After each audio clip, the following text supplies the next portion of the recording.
Asalaamu calaykum waraxmatullaahi tacaala wabarakaatu. Saxaabta qaaliga ah, waan idin meel kastoo adduunka joogtiin. Kusoo dhawaada kanaalka Ogaalka Maanta. Ugu horreyn, waxaan idinka raaligelinayaa in YouTube-ka muddo sanad ah aan wax muuqaala soo boosti gareen. Marka, mowduuceena maanta wuxuu ku saabsan yahay qaabka aan u diyaariyo barnaamijyada. Marka, kusoo dhawaada mowduuceena maanta.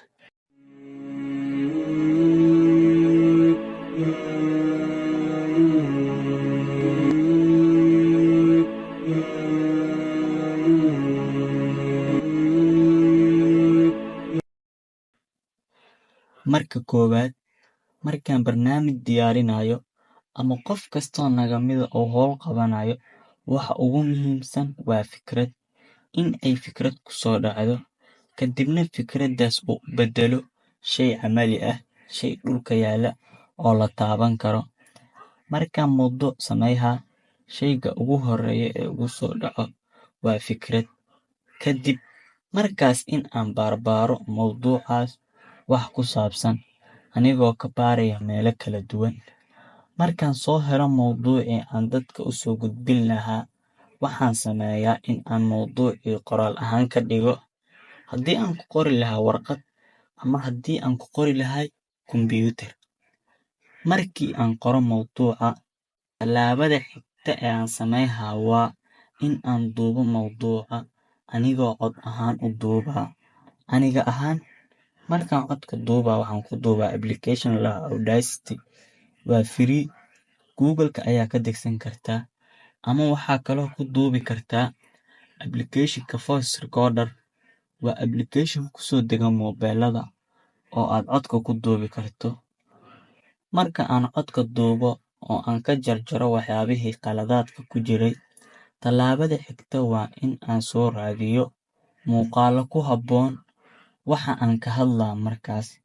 Markii aan soo helo muuqaalladii aan u baahnay, waxaan sameeyaa in aan hal folder ku shubo muuqaalada si aan hadhow u kala barbaarin muuqaalladii aan u raadin.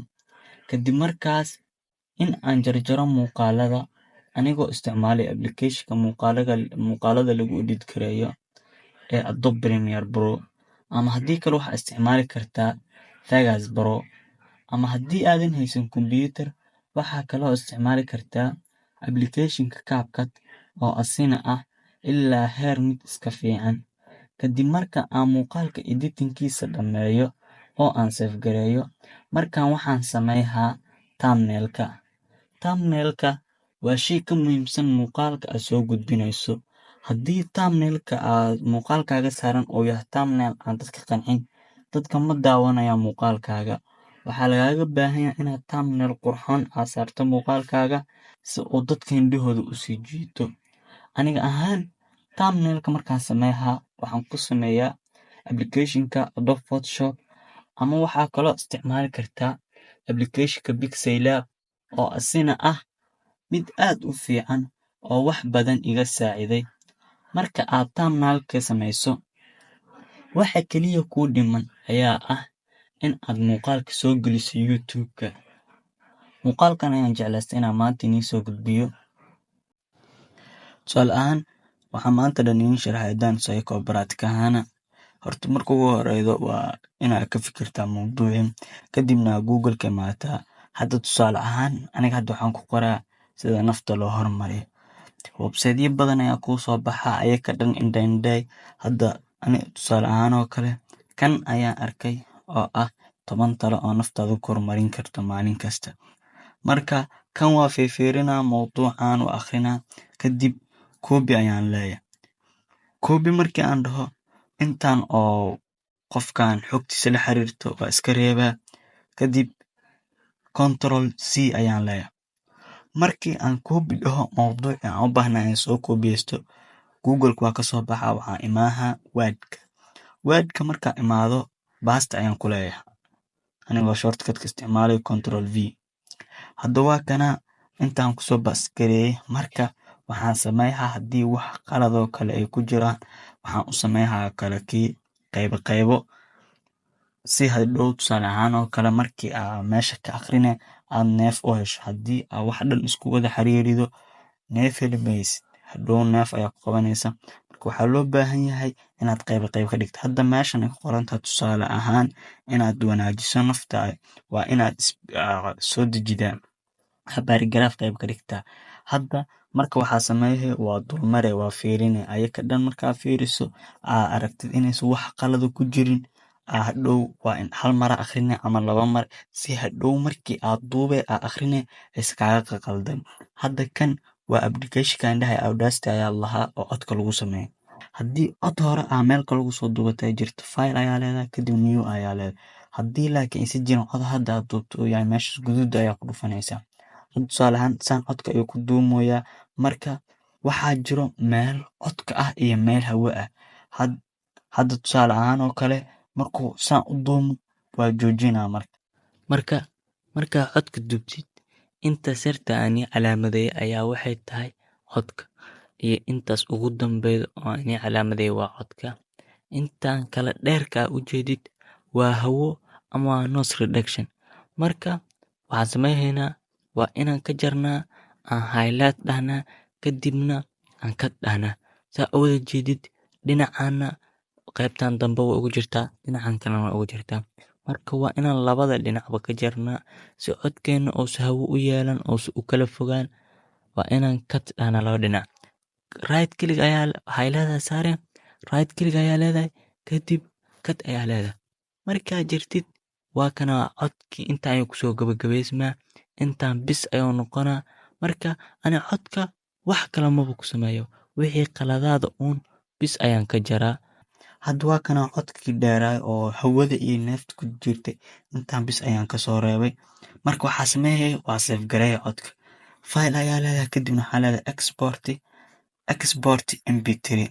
Marka meel ku save gareysa ayuu ku leeyahay meel aad doonto hadhow aqoonsan kartaa ku save gareynaysa kadib save ayaa leedahay.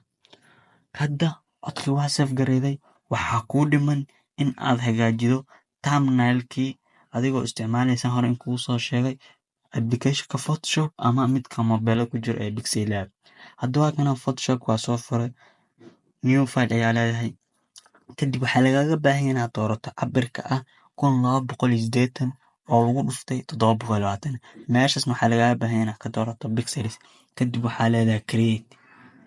Markaad create ku dhufato ujeedu waa kana cabirka saxda ee thumbnail-ka muuqaalada YouTube-ka loo isticmaalo waa kana.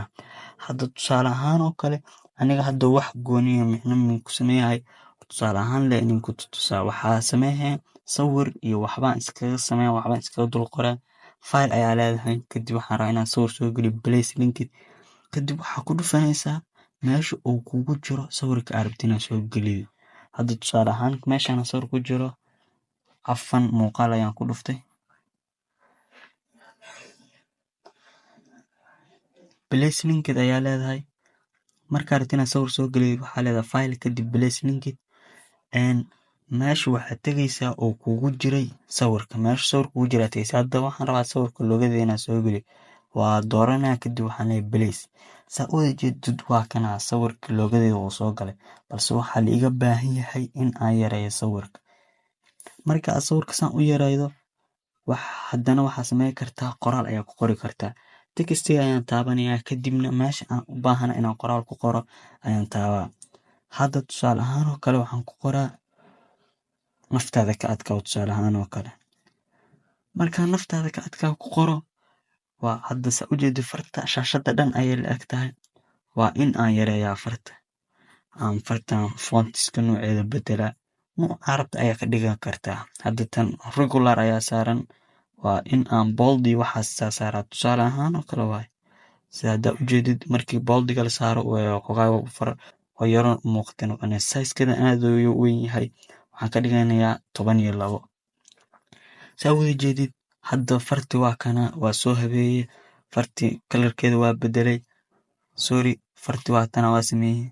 Marka shaashada meesha u baahan tahay ayaa ka dhigaysaa.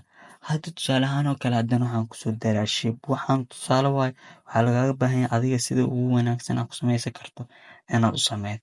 Hadda tusaale ahaan oo kale shape-kan aan sameeyay kalarkiisa cagaar waay. Marka shape-kan kalarkiisa cagaarka inaan ka bedelo waa kalar kale qurxoon oo kasoo baxay inaan ka dhigo buluugan oo kale isku okay waay. Kadib Shape-kan asi xataa waxaan ku dul qoraa qoraal. Marka waa inaan textkii soo doortaa kadibna aan taabtaa farta meesha shape-ka aan qoraal ku qoro kadibna aan wax la isaga qoraa. Hadda tusaale ahaan oo kale waxaan ku soo qoraa nagu soo biir. Kadib highlight ayaan saaraa si aan farta kalarka ugu bedelo. Kadib kalar oo macquul aan ka dhigaa sida madow oo kale. Hadda tusaale ahaan oo kale madowga oo kale. Kadibna farta size-keeda 12 waa ka weynayaa 18 ama 24 meelahaas aan geeyaa. Hadii hadba cabirka u baahantahay ayay ku xirantahay. Kadib waxaan sameeyaa inaan farta aan meesha ku simo oo shape-ka aan dhex geliyo aan ku qorayo. Haddana tusaale ahaan oo kale waxaan sameeyaa sawir kale ayaan soo gelinaa. Meeshii waxaan tagaa file kadib waxaan ku dhufanaa place linked. Place linked markaan ku dhufto sawirka meeshuu ku jiro ayaan tagaa downloadska kadib waa soo gelinaa sawir. Place ayaan leeyahay.